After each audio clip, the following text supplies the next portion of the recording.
And Doc, I really like to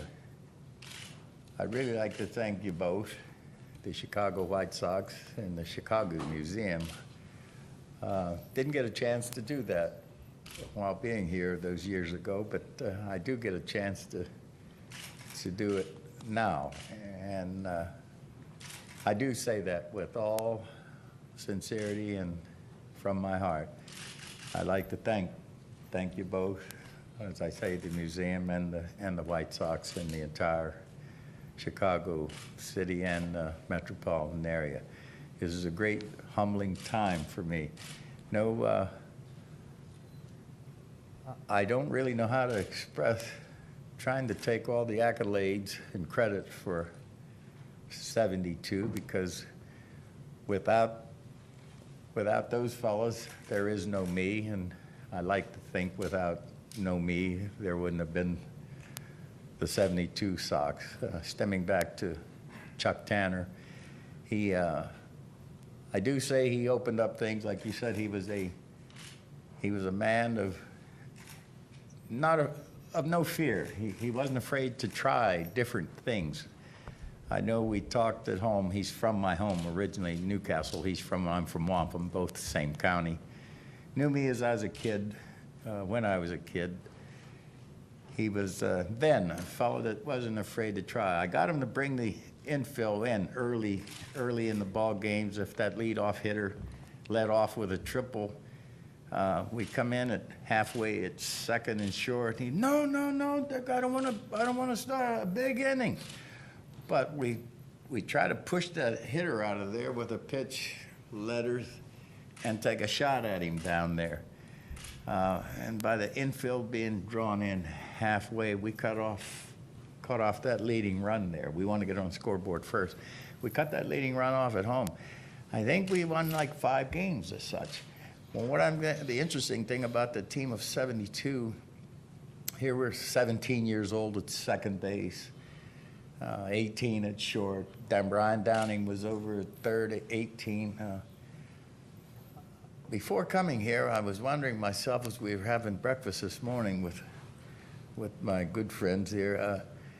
You have to understand that when I came here, I was about, 28, 29, maybe going to be 30. And as we mentioned, it would be like that lady with the biological clock. When she begins to be 35 or 40, she no longer can reproduce. No kids for you. I'm back to AAA.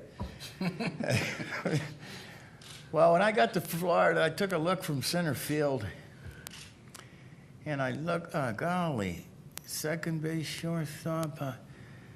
Where's my World Series ring? That's a high school bunch. Honestly, I really thought that in my heart, truly. But to show you how it really was changed with the changing of a little talk here or there, and my mother insisting, I wind up over here in Chicago.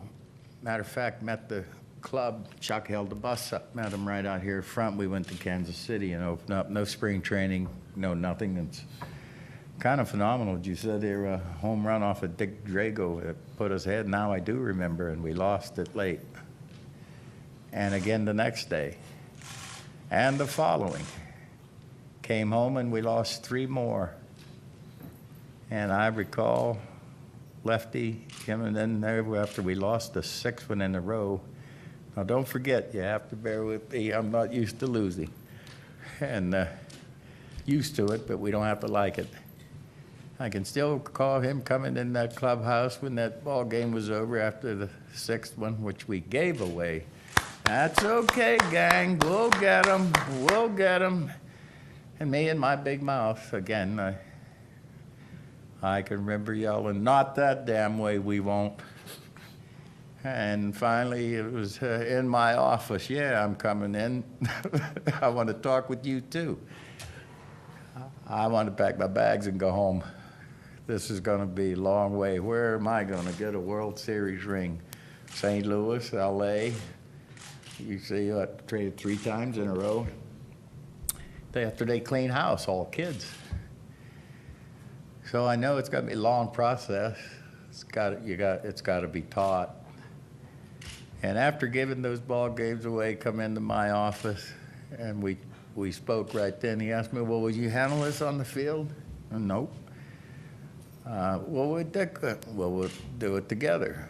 Okay, and that's how we did, you see. So here, base running and little things, as he mentioned, taking Georgie under your wing. Even Gossage was a pitcher at that time. Made us all a team. So we were doing more with enthusiasm than we were with experience, and we began to enjoy it, having success together. And we did. We became tighter than pantyhose 2 sizes small. We really was, and that did a lot for things happening between those 9th inning. I'm very proud of this 72 bunch. We learned a lot of baseball together, including me.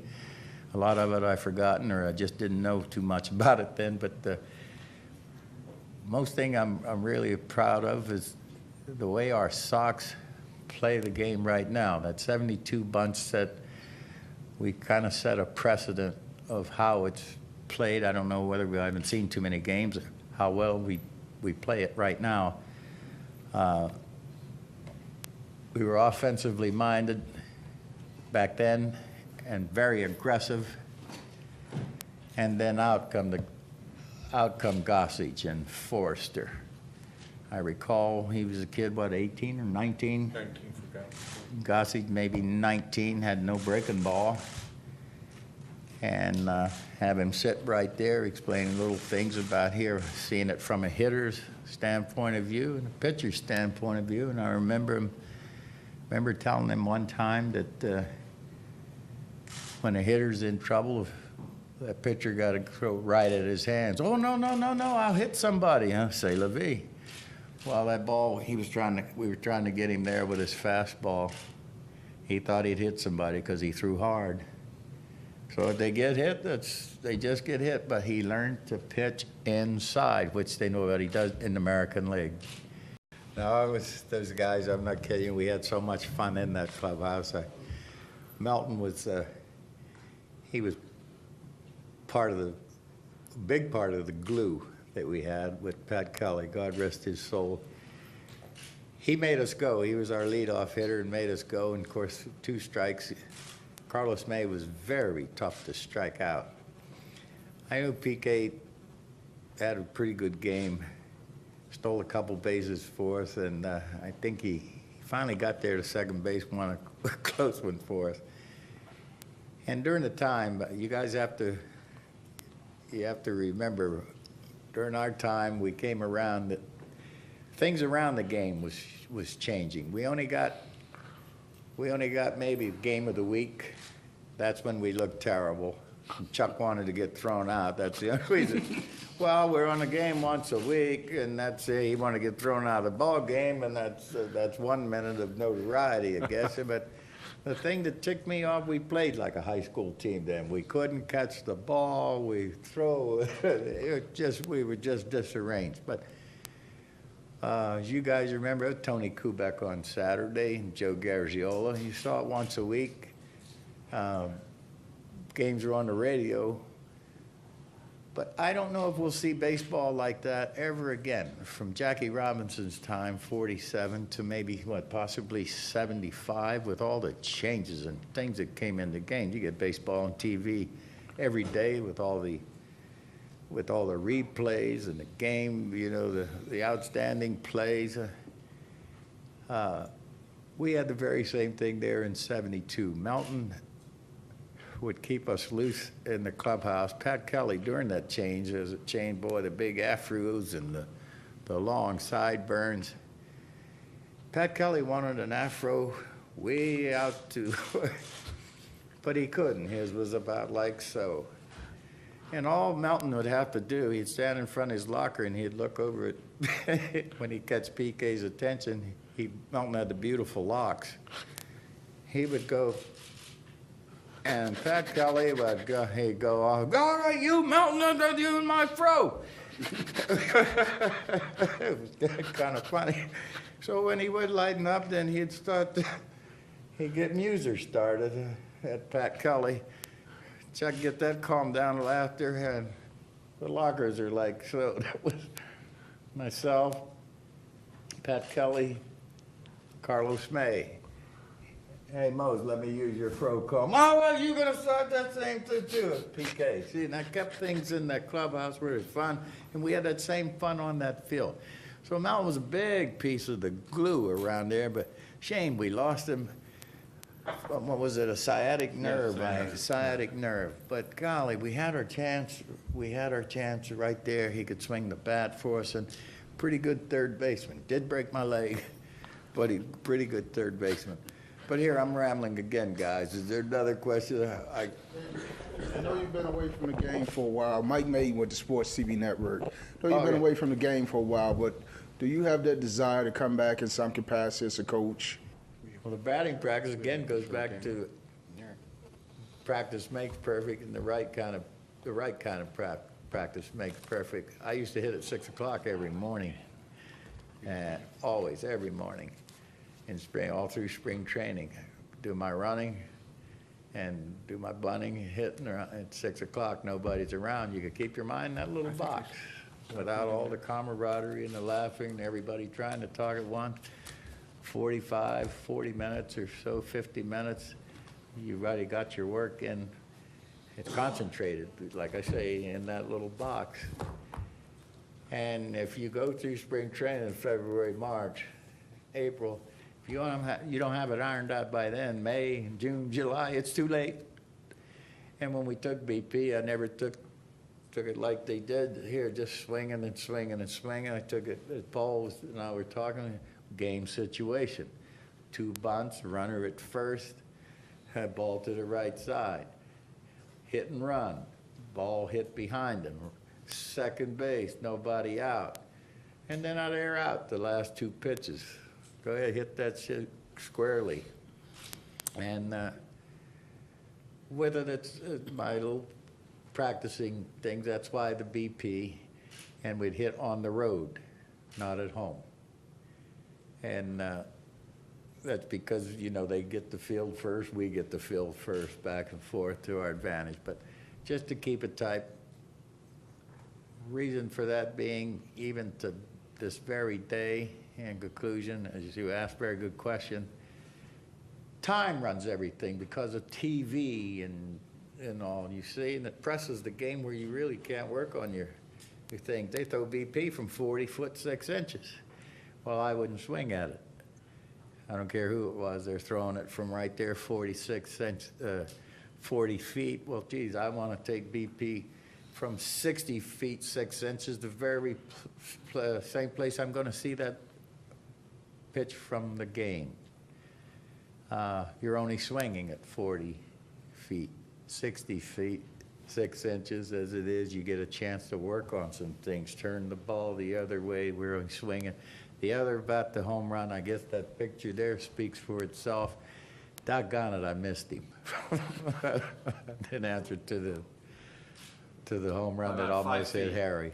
And our MC, Richard Roper, from the Sun-Times, wrote the book Sox in the City. But I think it's what a very good gesture, and it really, the proudness we do have of, in all my career, short as it was, because I'd have liked to play longer if it was here in Chicago. All I do know, we drew a lot of Afro-American and Latinos to Sox Park, the most I've ever seen in my whole career. That's including the Dodgers, the Cardinals, Philly. We drew an awfully lot of them here, and that was a real start of it there. Where it went, I haven't a clue. Well, it's amazing all these years later, 40 to be exact, how many people still say 1972 was the year they became a White Sox fan. You still hear a lot of that now. That's very important to me, and I think it's a carryover where we play some of that same type baseball here today. I looked at that sign coming in. It's a tradition. I'd like to think that 72 bunch, they've started that tradition. We've Chuck kind of here, he said, open up the floodgates. So he let us run. You think you can steal that base? Go ahead. Jay Johnstone, you're hitting in front of Dick, so if you think you can steal that base, go ahead, but if you steal it, if you steal it with Dick hitting, you better make it, because if you don't, you just will keep on going. So then we kindly figured out here, when is a good time to run? On an even count is your best time, and all. We learned a lot of those things, and I think a lot of that tradition stays here. I don't know how they play while we're here, but we were, like I say, we were doing it with enthusiasm more than with experience, and I think a lot of it stayed here now. Dick had 19 steals in 1972, including a steal at home, which was pretty spectacular. yeah. Remember that one? We beat Nolan Ryan. Ryan Right. stole, oh yeah, golly, I remember walking up that line, he took a look over there at me. I walked up that line again, and I made a mark. And if he I said to Joe Lynette, our third base coach, if he lets me get stuck before that line here, I'm not coming back, Joe. Oh, no, you cost me my job. Well, I kept walking and kept walking. He kept winding up, looking at me walking. When my foot got across that line that I'd drawn, I didn't come back. Sure enough, safe. And what was the score? Did we beat him with that? I forget that. I have to look that up, so I can't remember. I don't know. I know we beat him one time, I think, a little drag bunt with a runner at third. I gave Joe Lynetta with my mouth open. And he was shaking his chuck was, no. He wanted me to swing. So I let Joe know. He let the third base runner know, and I down in little drag bunt, we beat him 2-1, I believe. Won a So lot a of drag games bunt, like and a drag bunt, and what'd you say, a steal of home? Yep. These guys are making me feel like a star. We should have been here a lot of years ago. No. Yeah. Well, one of the reasons why Dick wanted to do this wasn't to just hear all the accolades and for us to tell him how Yeah, great he tough for really me to was. Talk about myself, it really is. He really wanted to say thank you to Chicago, Yeah. to the organization and the White Sox fans for what he calls the 3 best years of his life in professional baseball. That's true. And I'm just glad that the Chicago Baseball Museum was able to pull this off and give him that opportunity that probably should have come years ago. But again, we got it done, Right. Dick, and hopefully you got to make a promise Right, here. you It won't told the be truth. 38 more Yeah. years before we see you again. Right. You told the truth very good, and I appreciate it, guys. And thanking you again. Let me thank every one of you for coming and being here today.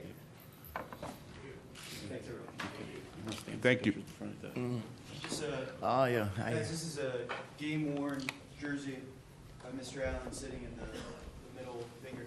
Tickets again? Yeah, tickets here. And please note the zipper. Unlike the uniforms, because of MLB restrictions, but the zipper is because Dick had the long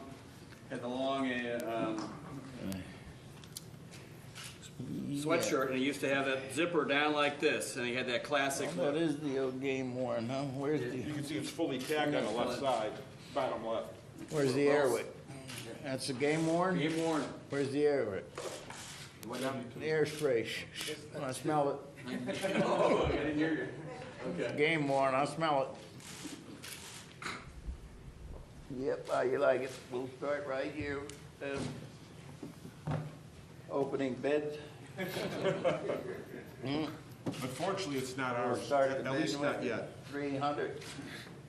3 now, would you go 50? Made by Wilson of Chicago Company. 5, would you go 25? 20 now, would you go 21? 21, 22.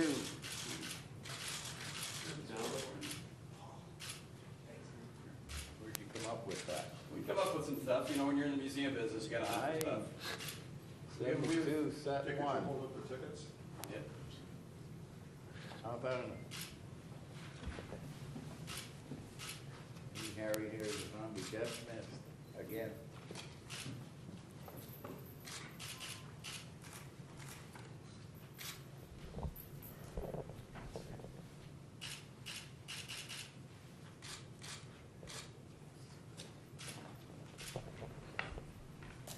And in respect to the video cameras, I just can't on the. Ah, okay.